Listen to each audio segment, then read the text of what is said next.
একদম শেষে এসে বকছে। ঘড়িতে টাইম হচ্ছে এখন 12টা, মানে 12টা বেজে গেছে। আপাতত আছি চন্দননগরে। সকালবেলা এত বৃষ্টি হলো, ভাবলাম হয়তো ওয়েদারটা খুব ভালোই থাকবে তাহলে, কিন্তু সেই যেকার গরম। আর এখন যাচ্ছি বান্ধবীর ছেলের জন্মদিনে। তো চলো কি হচ্ছে তোমাদেরকে দেখাচ্ছি। পেছনে আম বাগানের ওই নিচে অনেক আম পড়ে আছে। এই দেখো আম বাগান, আর আম বাগানের নিচে আম পড়ে আছে। জানি না বোঝা যাচ্ছে কিনা, ওই যে হলুদ হলুদ এখানে আম পড়ে আছে, এই যে। তো যাই, এখন অনেকটাই দেরি হয়ে গেছে রেডি হয়ে বেরোতে বেরোতে।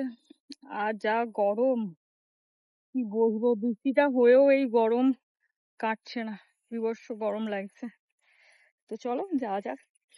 তো চলে এসেছি ঈশানের বার্থডেতে। আর বাইরে খুব সুন্দর একটা গেট বানিয়েছিল।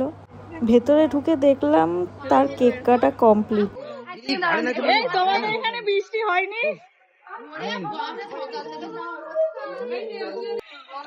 ও তো ওর গিফট নয় তো। Happy birthday. বার্থডে? আরে এমন ছেলের বার্থডে না, আমার ছেলের বিয়ে।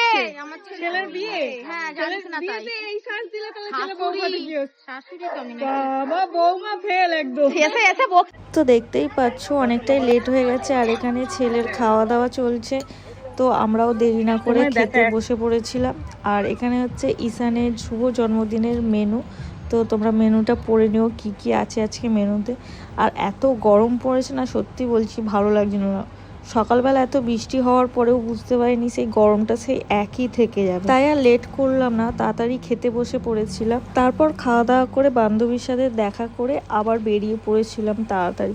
কারণ এত গরম লাগছিল আর ভালো লাগছিল না, শরীর দিচ্ছিল না, তাই তাড়াতাড়ি আবার চলেও এসেছি।